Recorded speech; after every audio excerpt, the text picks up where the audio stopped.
Hello, everyone, and welcome to another episode of the Deadhead Cannabis Show. I'm Larry Mishkin of Mishkin Law in Chicago, and excited to be with you guys today. We've got a lot of great stuff to talk about, both as far as the dead are concerned, and also some very interesting marijuana news. We haven't gotten to a lot of marijuana news lately because we've had some great guests who have kept us very busy talking Grateful Dead. But this week, it's just me along for a solo ride. So, well, that's not true. We've got producer Dan out there doing his thing, live from the offices of Vankst in Denver. So, plug out to them and Carson. Way to go, guys. You're the best. But yeah, a fantastic show today. 52 years ago, July 31st, 1971, the Yale Bowl, New Haven, Connecticut. And if you were there, you would have heard this.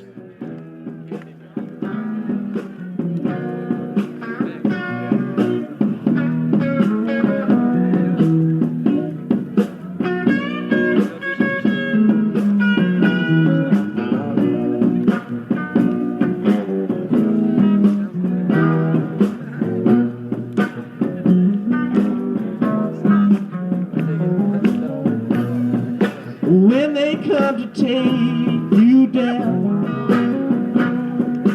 when they bring that wagon round, when they come to call on you and take your poor body down, just one thing I ask of you, just one thing for me. Please forget you knew my name, my darling, Sugaree. Shake it, Sugaree. We all know that song. It's Sugaree. We know it. We love it. We can't live without it. But here's something you may not have known. That was the very first time it was ever played live. Right there from the very beginning of the song, you heard the first notes of the first time that Sugaree was played live in concert by the Grateful Dead on July 31, 1971 at the Yale Bowl. Obviously, a song with lyrics by longtime Grateful Dead lyricist and Garcia buddy Robert Hunter. The music is all Jerry's, and it was written by Jerry for his first solo album, Garcia, which was released in January 1972. And interesting note that we've talked about, but always great to emphasize, especially in the modern days of guys like Dave Grohl who can play every instrument under the sun. On the Garcia album, Garcia played every instrument himself except for drums, which was played by Kreutzmann. So that's the one place where Dave Grohl edges him out. Sorry, Jerry. But Jerry played acoustic guitar, bass guitar, electric guitar, all played through a Leslie speaker. It was released as a single from the Garcia album, and Sugaree peaked at number 94 on the Billboard Hot 100 in April 1972 and was Garcia's only single ever on that chart. So here it is, first performed live by the Grateful Dead on July 31, 71. Even though it was on Jerry's solo album, it was very clearly a Dead song from the start, because here it's being debuted by the Dead 6 months before the Garcia album is even released. This may not even be the best version of it ever. It's not, but it's the first, and there's something kind of cool about that. I like the way that worked out on Garcia's first album. There was a number of tunes that wound up in the Dead repertoire, just like off of Bobby's Ace album that we've talked about. But this one, the Dead were already playing it, and Garcia hadn't even put it out yet. So for me, that's great. A fan favorite and a permanent member of the Dead's touring songbook, played about 360 times by the Dead over the years. Last played on July 8th, 1995, the penultimate Grateful Dead show at Soldier Field. As I'm putting these together, I'm always amazed by the number of these shows last played on either July 8th or July 9th. It seems like, we've talked about 50 songs over the last few weeks, and most of them were played that last weekend in Chicago, one way or the other. But I don't know. Maybe it's just seems that way because I'm looking at it all the time. But either way, they kept a lot of these songs in the rotation forever, and Sugaree was one of them. It was always one of my good buddy Mikey's favorite Dead songs. Always would greet you with a "What's shaking, Sugaree?" Give a quick shout out to Mikey, Alex, Andy, Lynn, Harold. They just saw Tedeschi Trucks this weekend at Red Rocks. My wife and I had to miss it this year. but I know they all rocked out, and they were joined by our good friends from Chicago, Lori and Monty. And interesting news here for active listeners. Lori was part of the group at the Joni Jam with Judy and Andy. We just have to get Amy into a story one of these days, and you'll have the whole group. So lots of great musical cross relationships developing all the time.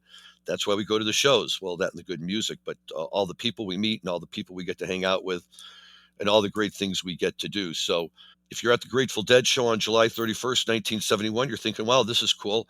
I'm here and I just saw the third song of the show because they didn't open with Sugaree. They actually opened with Truckin', a very good Truckin' into Sugaree. But we've heard and talked about Truckin' before, so I dived in. But that's number two, and then right after Sugaree, they break out another new one for us. Dan. Are we ready? Some people want to do that,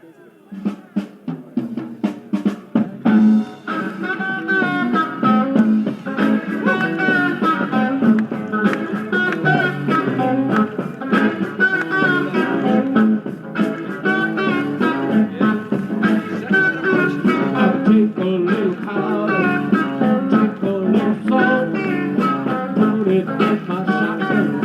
I go walking out, juba, juba, juba, juba, bullet, bullet, bullet, bullet, looking high, looking low, don't scare you off the choo-choo, 'cause Mr. Charlie told me so.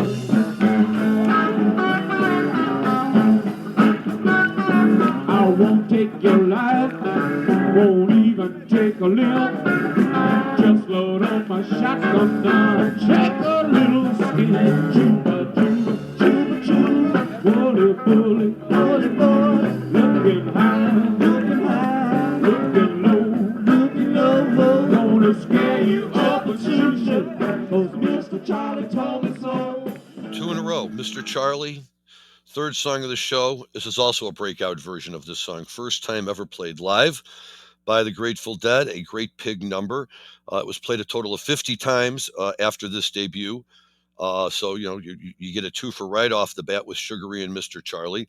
Ultimately, it was played throughout the next year, and then interestingly played at all 22 shows of the Europe 72 tour, including the song's last performance ever on May 26, 1972, which was the final show of the Europe 72 tour at the Lyceum Ballroom in London.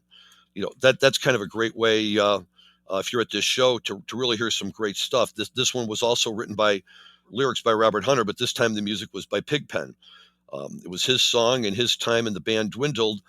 So did a number of his tunes. There's no post-Pig resurrection of the song by the band. I think Phil and Friends may have played it once or twice, and some of the other cover bands may have touched it. But after Pigpen died, well, even before, because after Europe 72, they were done with it. And interestingly, this falls into the category of songs, a large number of them that were released in the early 1970s, but never made it onto a studio album. So released, meaning they were played in concert, and then maybe they'd show up on a live album later on. But interestingly enough, at that time, there were rumors of a planned album to follow up on Working Man's An American Beauty, and that although nobody knows for sure, seems like it might have included this song as well as Bertha, He's Gone, Loser, Brown Eyed Woman, Ramblin' Rose, Tennessee Jed, Pigpen's other song, The Stranger, Two Souls in Communion, all songs that were being debuted in concert by the Dead in the early 1970s, between 71, 72, 73, but never made it onto an album. It might even had enough tunes there for a double album. And the story, if you will, is that the Dead abandoned the project when they decided that they wanted to get out of their Warner Brothers record deal and try and go off and do something else in terms of getting their music out to the public. So unfortunately, it was an album that was never to be, but we do have these songs on a number of great albums. The original Grateful Dead live album, Skull and Roses, as a lot of people like to call it. A lot of these are on Europe 72. A lot of them are on Steal Your Face. A lot of them are in the Grateful Dead movie. So there's and between all the Dick's picks and Dave's picks, you can hear them just about anywhere. But what a great night at Yale, right? Two songs that are just coming right out of nowhere, and fun for the crowd. Now, there's an interesting story that goes along with this show, and I can tell you that I spent a hell of a lot of time trying to track it down, and I was not able to. But I did listen to the entire 25-minute Dark Star very carefully, because rumor had it that somewhere in the midst of that song, Jerry stopped playing, pointed to the moon, and said, "Just think, man, right now there are men sleeping on that." Well, what did he mean? Well, July 31st, 1971 is also known in history as the day that astronauts drove on the moon for the first time.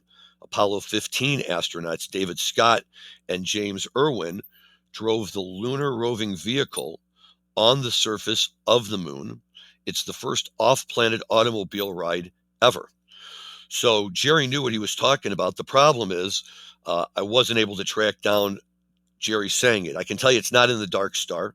It's not in the Darkness Jam, which we'll get to a little bit later on. And it wasn't in any of the introductions or crowd noises. And, I'm sure you can pick up the crowd noises on this. That's because it's an audience tape. And, before Dave's Picks and Dick's Picks and all of that stuff, when we wanted to listen to Live Dead, we listened to audio cassette tapes. And the overwhelming majority of them, for most of us, were not bootleg, were not soundboard tapes. They were actually tapes made by deadheads in the audience, and guys with great equipment and everything. But if the people around you started whooping and hollering and yelling and screaming, there wasn't a whole lot you could do. And, so there's many of these concerts that we heard over and over and over again, hearing them from the perspective of the crowd. Where you do get all of that crowd noise. And it's really kind of a treat, if the Dead ultimately release some of these albums, some of these shows on live albums, and then, you really get a chance to go back and listen to them kind of clean and the way it was intended. But, if there's any group that inspires good enthusiasm among its listeners, it's certainly the Grateful Dead. So it is fun to hear the songs just the way the people might have heard them. But so yeah, this is an interesting night. The Dead actually have been on the moon. If they had already written the song "Standing on the Moon," I'm sure they could have played it. That's too easy to call, and too easy enough that it may have been that Jerry might have blipped right over that and forgot to do it. You never know with him, and where he would go. This was a big Pigpen show on our show of the day here from Yale. He played Mr. Charlie. He played a big boss man that was great. I always love that. I didn't have a chance to listen to it or to play it because we have some other ones going on. But this next clip that we're going to play is definitely, it's not a Pigpen song, but he made it his own with the Grateful Dead. The dog sucking his man in show business, Mr. Pigpen.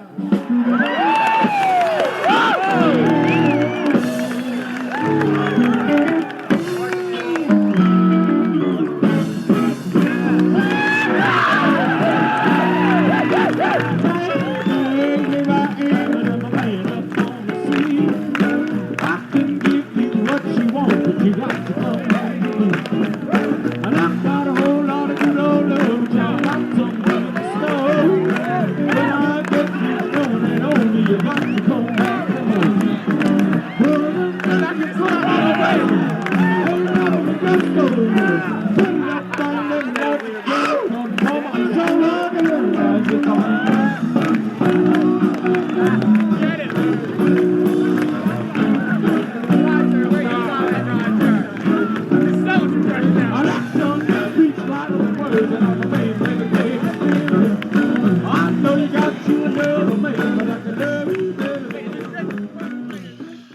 Hard to Handle is a 1968 song written by American soul singer Otis Redding along with Al Bell and Alan Jones. It was originally recorded by Redding. It was released in 1968 as the B-side to Amen, shortly after the singer's sudden death in 1967. The song also appears on the 1968 album The Immortal Otis Redding. Redding's version reached number 38 on the Billboard R&B chart and number 51 on the pop chart. American band The Black Crowes covered the song for their 1990 debut album, Shake Your Moneymaker, reaching number 26 on the Billboard Hot 100 with their rendition. Chris Robinson and the Black Crowes really, I think, were one band that also can kind of say they took that tune and they gave it their own personal touch. But Deadheads are particularly fond of Pigpen's version of it, which we were just hearing there. And it was performed by the Grateful Dead about 90 times between March 15th, 1969, at the Black and White Ball, where they actually opened the show with the song. And I did not know what the Black and White Ball is, but I discovered, thanks to the powers of Google and all of that the Black and White Ball is the Bay Area's largest black tie street party and a tradition since 1956, a night for high society and just plain folks to mingle in gowns and tuxedos around Civic Center Plaza to listen to music. And apparently, bands like the Grateful Dead and Jefferson Airplane and other local bands of that genre were regular performers, as were other San Francisco associated music makers. And I know nothing more than that, but I just love it when the Grateful Dead kind of integrate themselves into regular society, and they start dropping a tune like Hard to Handle on a tuxedoed crowd. And what fun that must be if you're there and you're a Deadhead and you're a little turbocharged and you're in on the joke and think, boy, this is great stuff. And then they basically stopped playing it in August 1971, which is very interesting because Pigpen was still with the band almost for another whole year, certainly through Europe 72 tour, which ended, as we just said, at the end of May of 1972. But they dropped it and it didn't come back up. And since that time, it's only been performed twice on this 2 nights back to back, December 30th and 31, 1982. So part of an annual New Year's run of shows on both nights with Etta James taking the vocals with support from the Tower of Power horns. Now, that's a great show. And, the Dead always would do stuff like that at their New Year's shows, bringing out tremendously talented people to play with them. Tower of Power were regulars. Etta James is just such a remarkable singer in her own right. And the Dead do such a great job with blues and soul numbers that, they make a great combination doing everything together like that. So, Hard to Handle, really, really fun song. And Pig died and the song died with him as far as the Grateful Dead were concerned. And it's just unfortunate. Bobby tried to keep a few of his things alive and, done a generally good job. But at the end of the day, these are shoes that are just a little too large, both metaphorically and actually probably for people to fill. And there's not a Deadhead out there, I don't think, who's, listened to the band seriously, who wouldn't tell you what they wouldn't give to be able to just go back for one night and see a show with Pigpen up on stage with the band, strutting his stuff and doing his thing and barking out his blues numbers and drinking from his bottle and, telling raunchy stories to the crowd. And it was an experience, and, it was all part of the Primal Dead experience, and it spilled over into Americana a little bit. But at the end of the day, Pig was gone and the band pushed on without him and, went to higher and higher heights in 73 and 77 and, throughout good chunks of the 80s and the early 90s. And, always with slightly different personnel, especially at the keyboard. But I'd like to think that the spirit of Pigpen was always with them and, never really quite left the band. And that would be a great thing. Well, as promised, we are now going to take a moment and swing over into the wide, wide world of cannabis. Dan? La, la, la, pot, pot, give us some pot. Forget what you are, you can be what you're not. High, high, I wanna get high. Never give it up if you give it a try. Thank you, Dan. Another one of your very, very clever marijuana lead-ins. And I'm not even going to pretend that for a moment that I knew that was Neil Diamond until Dan let me know, and I wouldn't have to sound like a total stuttering fool out here. But yeah, the guy who gave us Sweet Caroline is sitting there singing about the wonders of pot. And you know what? That's a great intro for today because we've got some really good stories, and these are my favorite kind. And if Rob was here, he'd be rolling his eyes and saying, man, you always talk about this stuff. And I say you can't ever talk enough about it. And we got a whole set of stories today from Marijuana Moment and our good friend Kyle Yeager. And thank you to them, as always, for putting out such great news sources in marijuana for us to be able to link into and work with. And this week we found ourselves at Marijuana Moment. And here's my stories that I think everybody's going to like to hear. The first one, we've already had this story in a different format, but it's just another one. Medical marijuana linked to lower pain and reduced dependency on opioids and psychiatric prescriptions. Another study shows. The key word in all of that is the word another, right? We have one, we have two, now we have another. Study after study after study. So another study has linked medical marijuana use to lower pain levels and reduced dependence on opioids and other prescription meds. This time, researchers at the University of Florida carried out a 3-month pilot study to assess the efficacy of cannabis among middle-aged and older chronic pain patients. 1 month after the participants initiated medical marijuana use, they completed surveys detailing the benefits and side effects of the alternative treatment option. The study, published this month in the journal Cannabis, found that most participants perceive medical cannabis to be overall effective for chronic pain management. The benefits that they reported include reduced pain and anxiety, improved physical and mental functioning, better sleep quality and mood, and less reliance on prescription meds, including opioids and benzodiazepines.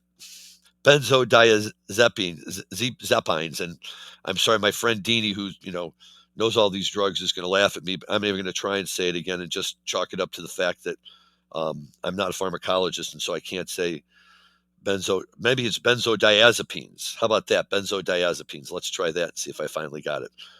One 51-year-old patient that medical cannabis reported that medical cannabis treatment is pretty damn effective. I'm no longer using my walker. I only take my meds, opioid pain medications, 1 time a day instead of 3, and I haven't had a Xanax in 30 days, she reported. Others said that they've been able to use cannabis as a complete substitute for certain prescription drugs. It's great. I've never ever used medical cannabis before. A 43-year-old woman said, with pain, I haven't had to take any medication, and I've been taking medication for years. All these narcotics and other meds, I was surprised. I didn't know it was going to help me like that. It really, really works. So here's the upshot of all of this. This is one of the latest studies in a growing volume of scientific research showing the therapeutic efficacy of cannabis for pain. For example, a study published by the American Medical Association in February of this year found that chronic pain patients who received medical marijuana for longer than a month saw significant reductions in prescribed opioids.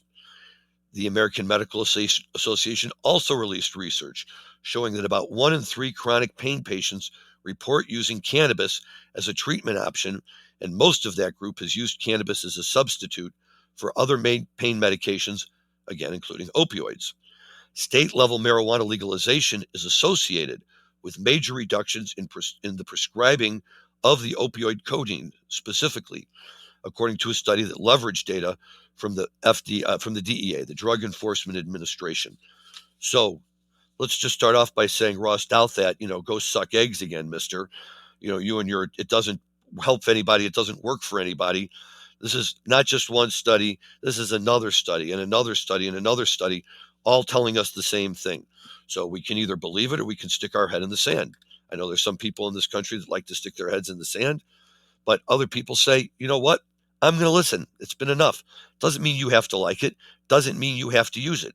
What it does mean is you have to lay off other people that do use it. You can't be skeptical if somebody tells you, I'm using marijuana in a medical way. It helps me with my pain. It helps me sleep. It helps me with my stress and anxiety. It helps me with an upset stomach. It helps me, and you're about to hear all sorts of other ways it can help you. The point is, if people say it helps them, it helps them. If you don't participate in it, then it's fine, but you're not in any position to know, and your opinion on the subject, quite frankly, is uninformed. Doesn't mean you can't have an opinion, but it does mean that, you're probably not the best person to be spreading the word on this.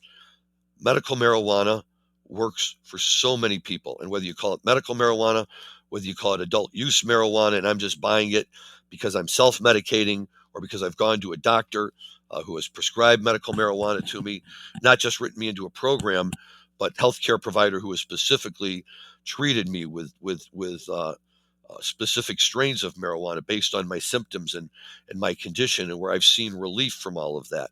This happens, and it's always happened, and it happened way back when I was in college and law school, and I used to have a very upset stomach, I'm sure, from all the stress of running around and trying to get all of that done. And marijuana worked wonderful for me. Put me on all sorts of other meds, and I couldn't sleep well, or they'd really upset my stomach, or they would really cause me anxiety. But the marijuana always worked. It never it never caused those problems. And back then, when I was going to law school in Columbia, Missouri, where I was the left-hand side of the political spectrum, folks.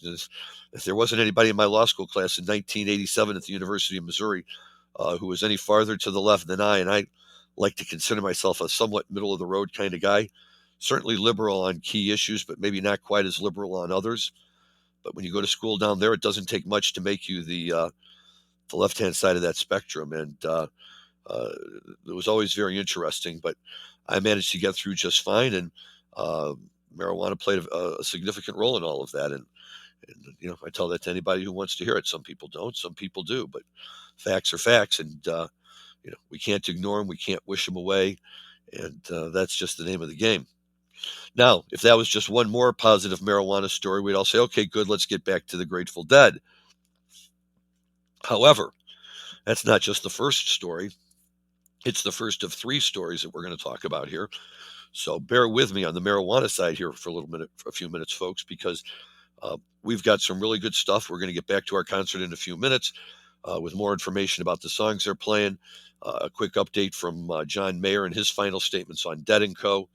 And our regular final wrap up. But right now, how about if we explore a story again from Marijuana Moment that tells us now marijuana is linked to an enhanced runner's high and lower pain during exercise, a new study has found. Marijuana is associated with enhanced exercise experience, making running more enjoyable while reducing pain, according to a new study. Researchers at the University of Colorado Boulder surveyed 49 runners, asking them to rate various aspects of runs after consuming cannabis and without using it. The study, published last week in the journal Cannabis and Cannabinoid Research, found that participants experienced less negative effect, greater feelings of positive effect, tranquility, enjoyment, and dissociation, and more runner's high symptoms during their cannabis versus non-cannabis runs. They did run a bit slower after consuming marijuana, with researchers observing that they ran 31 seconds slower per mile, but they said that was not statistically significant. Participants also reported low pain levels after their cannabis versus non-cannabis run, the study says. Perceived exertion did not differ between runs. Results suggest that acute cannabis use may be associated with a more positive exercise experience among regular cannabis users, it concludes. Research using various methodologies, a range of exercise modalities, and diverse populations is needed to establish the long-term harms and benefits associated with this behavior, as well as the generalizability of these findings to other populations and settings. But here's the key. The positive effects of cannabis that the runners report is consistent with the findings of a 2019 study, which found that people who use marijuana to elevate their workout tend to get a healthier amount of exercise. Older people who consume cannabis are also more likely to engage in physical activity, according to another study that was published in 2020. Goes on. Similarly, in another stereotype busting study that was published in 2021, researchers found that frequent marijuana consumers are actually more likely to be physically active compared to their non using counterparts. And meanwhile, the use of medical marijuana is associated with significant improvements in the quality of life for people with conditions like chronic pain and insomnia, and those effects are largely sustained over time, according to yet another study published this year by the AMA.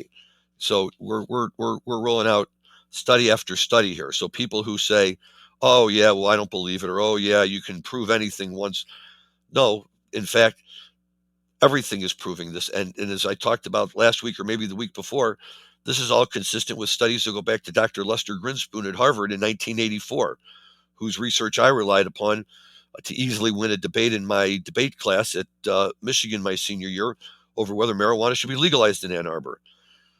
This evidence existed back then. You had to, you had to go digging for it. There wasn't an internet where it got put right out there where you could easily find it. But we're not breaking new ground here, people. This is stuff that we've all known. Raphael Meshulam in Israel has known this. The researchers in the United States have known this. And, those of us that use marijuana and then go out and engage in physical activity, we know it. And what I like about that story is, at first glance, people might want to say, well, hey, maybe it is performance enhancing. But, although it may not be statistically significant, if you're trying to run in the Olympics 31 seconds off of every mile, that will kill you. It may not really be all of that in performance enhancing, other than it keeps you in the game and keeps a smile on your face, while you're trudging through your miles, your laps in the pool, or whatever it is you're doing. But again, positive story: marijuana doing good things, not harming anybody. A positive identification, a positive spin, if you will, which is also important. And then the third story that we have, and unless you're Ted Cruz, it's really, really hard to dump on veterans. You just don't find yourself doing that very often, and nor should we. Political affiliations aside, veterans are the most important people we have in our country. They're the ones that fought and made the ultimate sacrifice or risked the ultimate sacrifice out on the battlefield. Those are the ones who have, quote unquote, kept alive the American way of life, although many of us now debate exactly what the American way of life might be. But luckily, a very large majority of us agree on the fact that whatever that American way of life is, it should include cannabis and marijuana use. So we got that going for us. But medical marijuana improves military veterans' quality of life and reduces prescription drug use, study finds. Again, Kyle Yeager from Marijuana Moment. And all of these articles are really basically saying the same thing. They're not the same studies. They're not the same testing groups. They're all very different. But we notice here how reduces prescription drug use. Well, we just read about it reducing prescription drug use, improving the military veterans' quality of life. We already read and heard about it improving people's quality of life. But again, there's something about being able to say that it helps veterans. Politicians don't like to vote against things that veterans like, especially things that make veterans feel better and reduces their stress after they went and did make the ultimate sacrifice and fought in served in our armed forces, whether on active military combat or whatever else their duties might have been. And the very large number of us that have never had that experience, all of these people a huge debt of gratitude. This isn't like a place, say, like Israel, where every single person, they reach a certain age and they go into military service, and that's just it. So in that respect, it doesn't make you any more unique than anybody else. But here, where it's all voluntary, I think it speaks a lot to the quality of the people who choose to go in. And again, I may not agree with them philosophically. I may not agree with them politically. We may not even cheer for the same college football teams, but nevertheless, they're certainly entitled, to the thanks and honor from this country for going and doing those things, so that the rest of us don't have to go do them and still get to enjoy the freedoms and the privileges that we have, and hope that we'll be able to keep. But going back to our article, it reads that over 90% of U.S. military veterans who use medical marijuana say that it improves their quality of life, many using cannabis as alternatives to over-the-counter and prescription medications, according to a new study. This time, research at the University of Massachusetts, University of Utah, and Cannabis Research Institutes looked at self-reported survey data from 510 veterans who said that they consume marijuana, seeking to better understand the purpose and experiences of their usage. A majority of the respondents, 67%, said that they use cannabis daily, and about 1/3, or 30%, said that they consume marijuana to reduce the use of other medications, including antidepressants, 25%, and non-steroidal anti-inflammatory, 17%.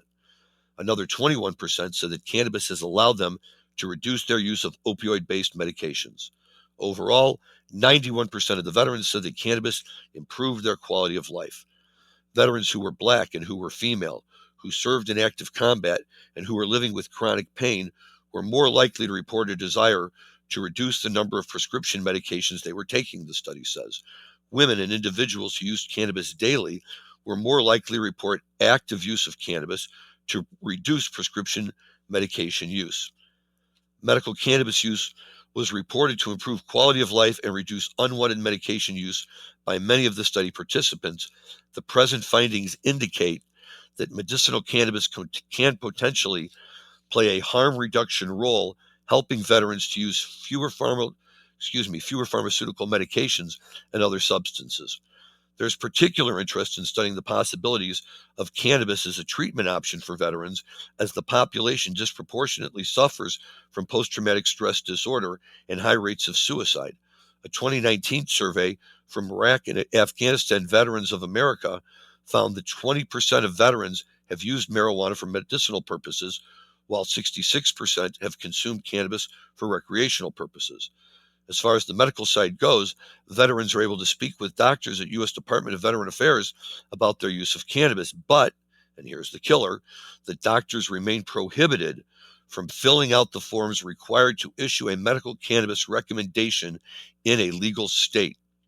A bipartisan congressional bill, as well as an amendment attached to a VA spending legislation, aimed to change that this current legislative session. But that's just, a little beyond bad, right? Who is the federal government kidding here? There's really nobody who's against marijuana use, and those who are shouldn't be making public policy anyway. And in the meantime, we're recognizing something that would be wonderful for these veterans, and the government says, nope, we're not going to let the doctors sign off on that because marijuana bad, marijuana dangerous, marijuana, we don't know what the hell. No, we're going to take you guys right to the opioids. That's what could go wrong with giving somebody opioids to help them reduce stress and pain and things like that. Well, we know a lot, but again, we wait for the government, to kind of come around and really take a fair and honest look at all of this. And all of these steps that they're taking are great, and all the studies that are coming out are wonderful. But until our policymakers really sit down and embrace these studies as actual public policy, there's an argument to be made here, at least to be considering that people who are out of shape, people who are overweight, perhaps they should be smoking marijuana. Perhaps that will make them more active. Perhaps that will give them an urge to go out and exercise and do things. I'm no expert. I'm not saying it will. But if there's studies coming out that saying it's a possibility, doesn't that at least bear some scrutiny? Doesn't that at least warrant, or merit, letting some people try it? Okay, fine. Some people may get high and just collapse on a couch. But we find out that kind of stuff with any medication, with any type of medical system that you go through, or medical or ritual or program, whatever the word I'm looking for is there, regimen, right? Because some things work for some people and some things don't. But it's not we shouldn't be hiding these things. We should be telling people and being honest and saying, look, in 91% of the time, veterans who used medical cannabis reported positive outcomes. I think that there's a strong bond among veterans, and a strong belief that if something's working for one veteran or one group of veterans, that other veterans may be more likely to give it a go and see if it can work for them, and they should. This again is so readily available now in many states.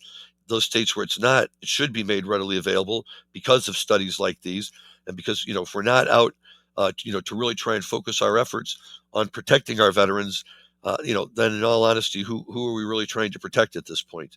And we've all gone down this road, and we've all talked about it. We don't have to protect our kids. We don't have to protect a lot of people, who come out with something like this. And this is marijuana. We know it's safe. We feel good about it.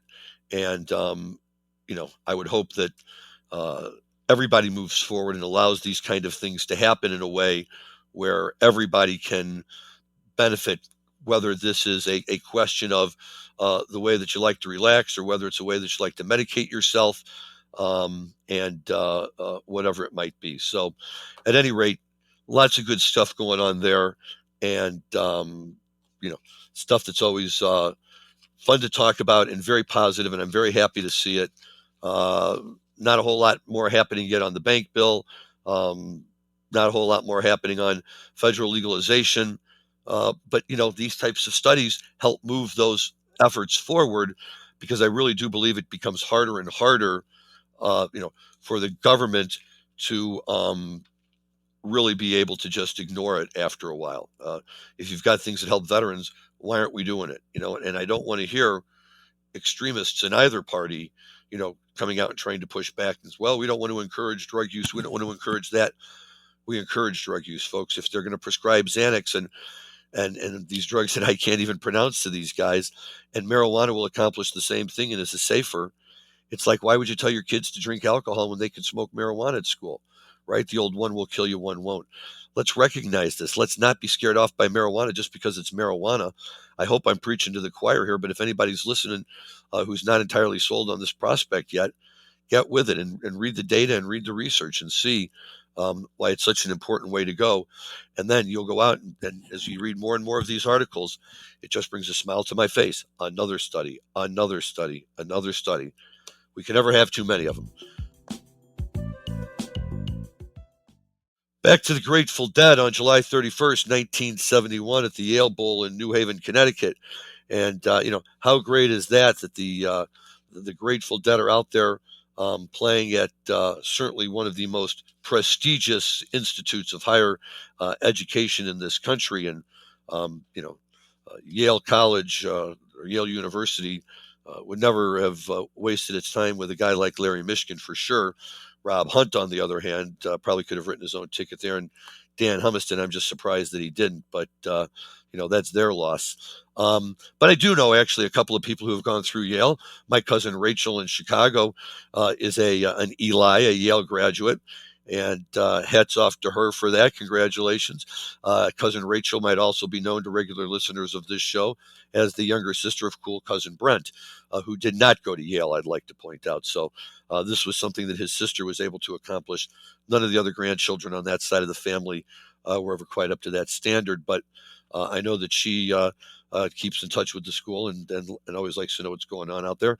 And my good buddy Harold, his son Johnny is a Yale graduate and now is traveling all over the world, spending long chunks of time in Asia and other places like that, which I guess must be a very Yale thing to do if you know how to speak all those languages and you actually have a brain instead of the rest of us who just kind of, go through life trying to figure out what to do next. But yeah, look, the Ivies love the Dead as much as anybody else, and why not?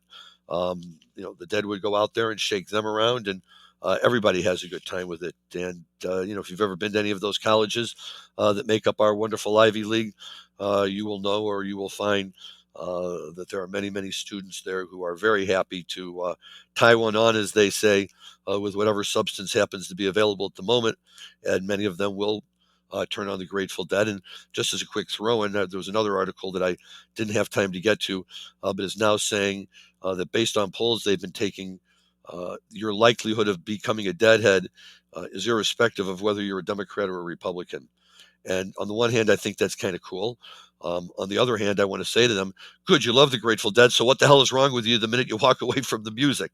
And of course, that's just my own independent legal position, or not legal position, political statement. I don't speak on behalf of PodConx or anybody else, not even my co-hosts. I just like to get that out there every now and then. But we welcome them all. We've talked about Ann Coulter being a deadhead, and that's great. Tipper Gore was a deadhead, although I think people would associate her and her husband with being more on the liberal side. She was the one for the long time making the big push on censoring rock and roll lyrics, which earned her the despisement from, if that's a word, Frank Zappa, who always had a good time going out and tweaking the noses of people like that. But look, at the end of the day, Yale and the Yale Bowl, kind of a historic place, right? They play the Harvard-Yale game there every other year, so that's kind of cool. Lots of famous things that I know nothing about, but if you went to Yale, you probably know all about happened there. And the Dead went to this. The Dead went there and played, and it was fun because in the notes after the show, it was even more than that a little bit. The Deadheads were kind of spilling out onto the big lawns at the school there. Some run-ins with the cops, some gate crashers, stories of gallons of electric Kool-Aid at the gates with cups so everybody could get some. Really just another typical Dead show. And parents, just because you're sending your kids to these schools doesn't mean they're not going to Grateful Dead shows and getting turned on to the stuff that all Deadheads like to get turned on to. But back to the concert. Here's our next song, which was just really coming into its own at this time.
this time, Sugar Magnolia was brand new. American Beauty had just come out, so it was just getting played, and it's one of those songs that Deadheads love and love and love, and we can never quite get enough of it.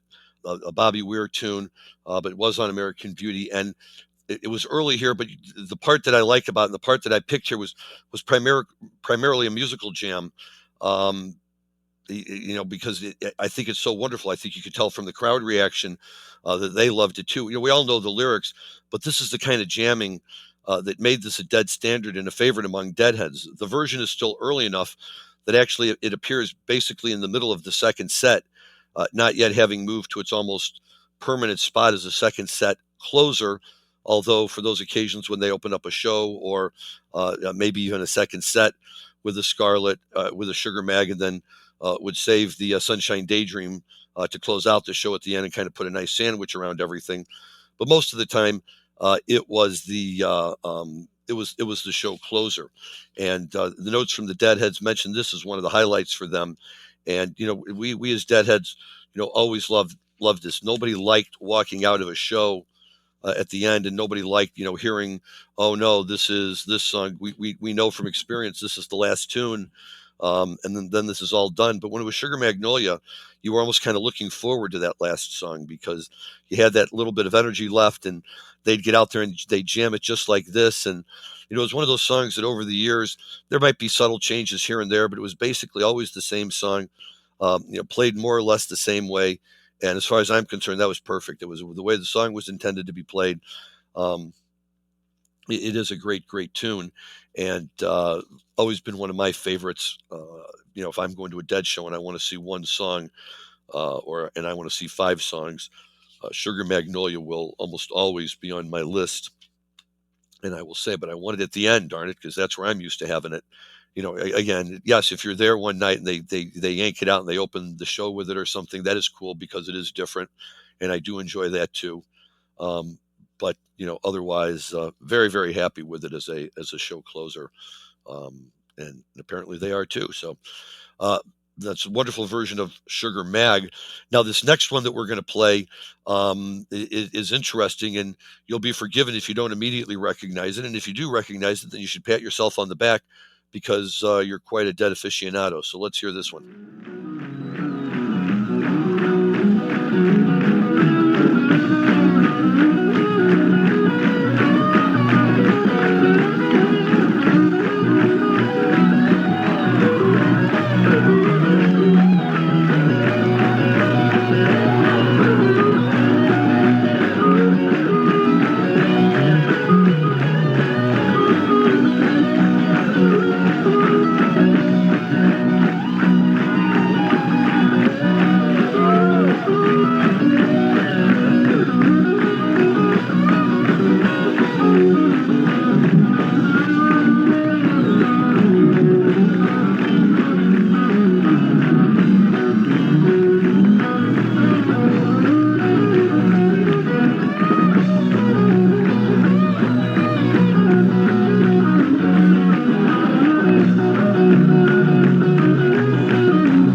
So that's the Darkness Jam, and the Darkness Jam was one of the various themed jams played by the Dead in their early years, based on different music or different things. This one came from the 1969 Youngblood song "Darkness, Darkness," which was a single and came out on the Youngbloods album Elephant Mountain in April of 1969. The song was written by Jesse Colin Young, who is a very, very well-known artist, both in terms of writing songs and performing songs. And it's been covered by a number of different artists. Young's band, the Youngbloods, released it, as we said, in their 69 album Elephant Mountain. They released a version of the song as a single twice in 1969, which reached number 124 on the Billboard chart, and in 1970, which reached number 86 on the chart. So we talk about it being a themed jam, and what exactly is a Grateful Dead themed jam? Well, let me give you some examples. There was, in addition to the Darkness jam, that, like we say, was based off the Youngblood song. There was the Feelin' Groovy jam. It's basically a four-chord jam based, as you would imagine, on the 1966 Simon and Garfunkel song, uh, and was frequently done in Dark Stars from 69 to 72. And I almost wanted to say, as you would know by the name of the song, but of course, Feeling Groovy, I believe, is the 52nd or 56th Street Bridge song or whatever that song is on their album, where they talk about feeling groovy. But that could just be time and the drugs talking. So hopefully I'm right on that one, and didn't just embarrass myself even more. So that's the Groovy Jam, Feeling Groovy Jam. Like I say, it was primarily, you'd hear it in the middle of Dark Stars. But by 72, they were kind of done with it. The next one we have is the Tighten Up Jam, which was a very common Latin-style jam theme in the year 1970. It's often called a proto-Eyes jam, since Weir plays two repeating jazzy chords that are rhythmically similar to the opening of Eyes of the World, but they were commonly thought to be from Archie Bell and the Drells' 1968 tune of the same name, Tighten Up. So there was the Tighten Up Jam. Then one that was very popular, and always has been with Deadheads, is the Mind Left Body Jam. This originated in the Planet Earth Rock and Roll Orchestra, PERO, P-E-R-R-O, sessions. And just a quick diversion here.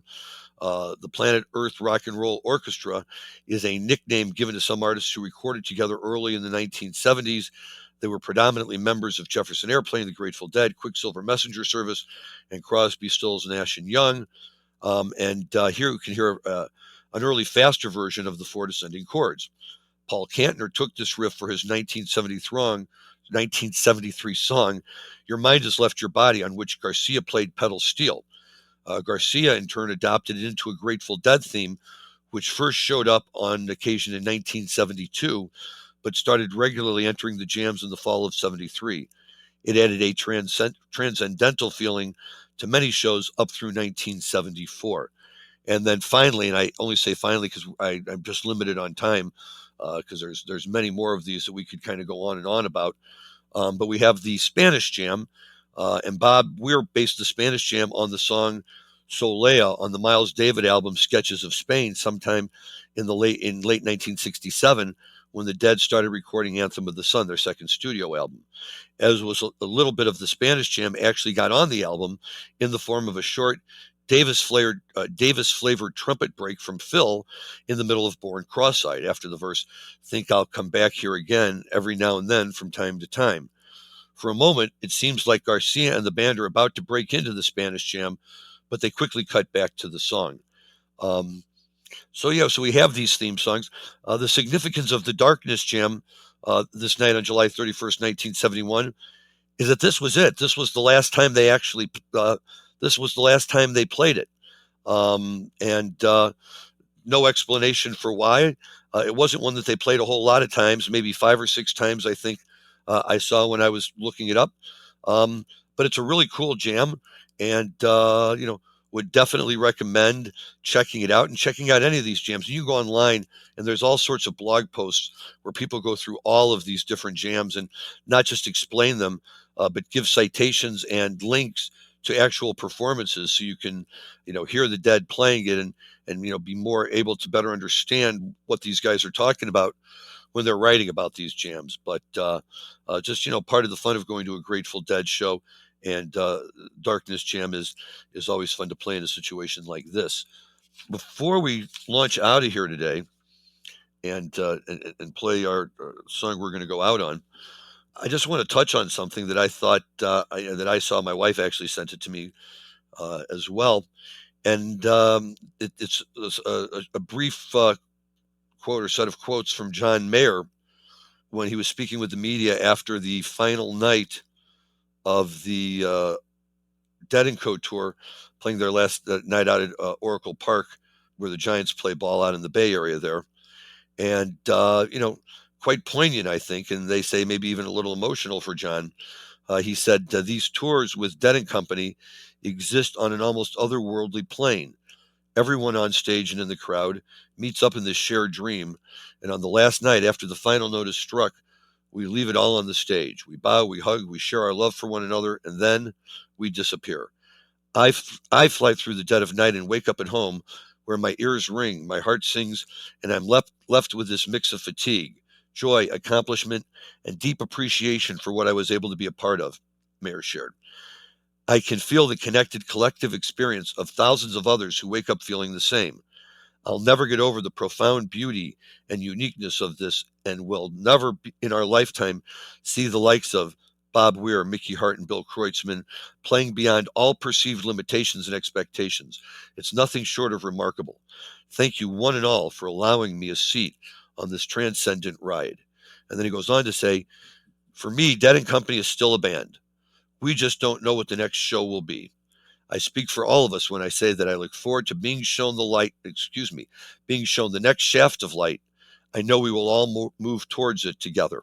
So, you know, I give John credit for that. That's, some deep stuff that he's touching on there. And from my perspective, I think that, there's a suggestion that he really does kind of get it. And, people have given him a lot of credit, and rightly so, for his ability, to adapt from kind of a pop rock and blues guitar player into a guy who was a very, very passable, and some would say better than others, handling the Jerry role, for a band dedicated to playing the Grateful Dead.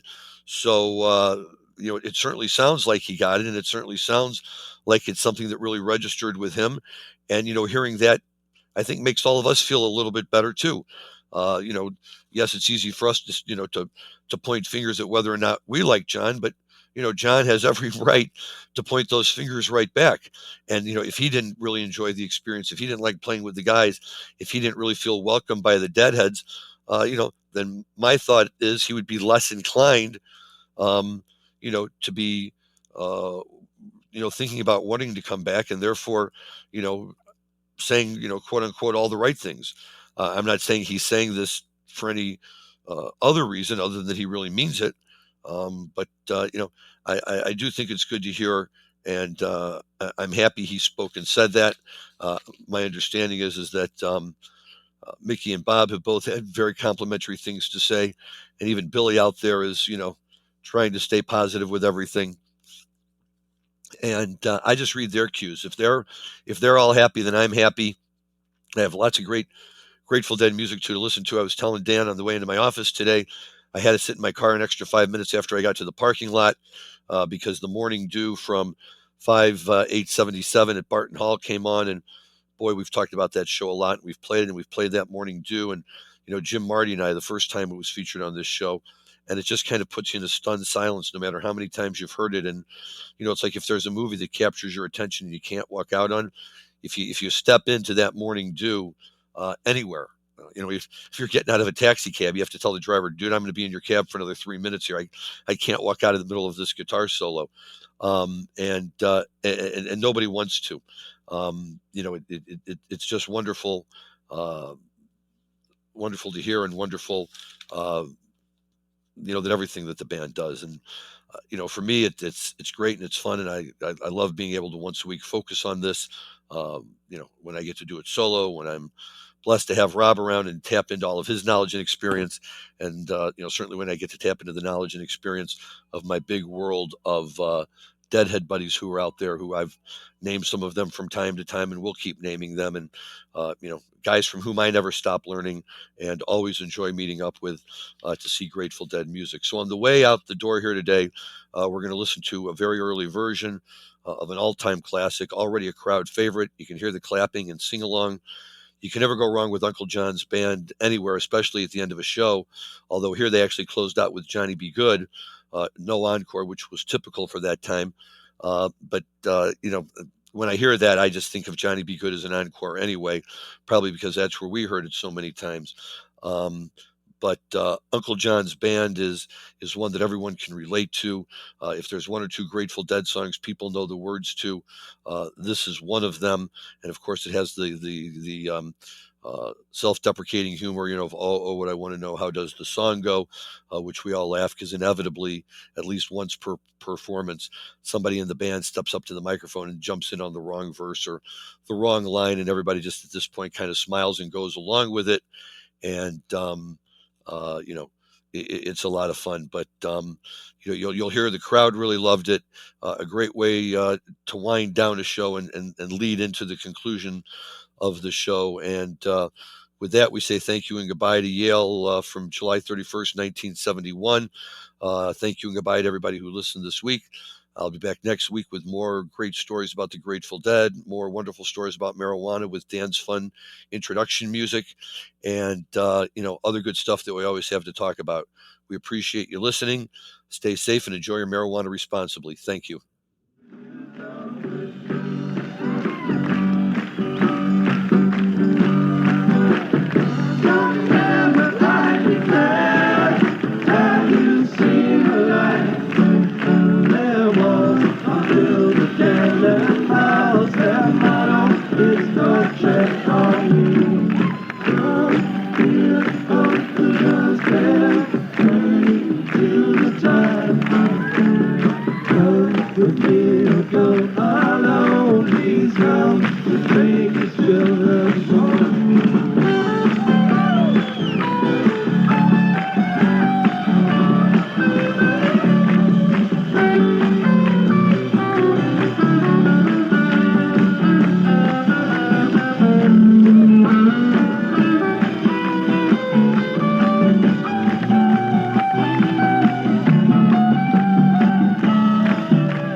Thanks for listening to today's show.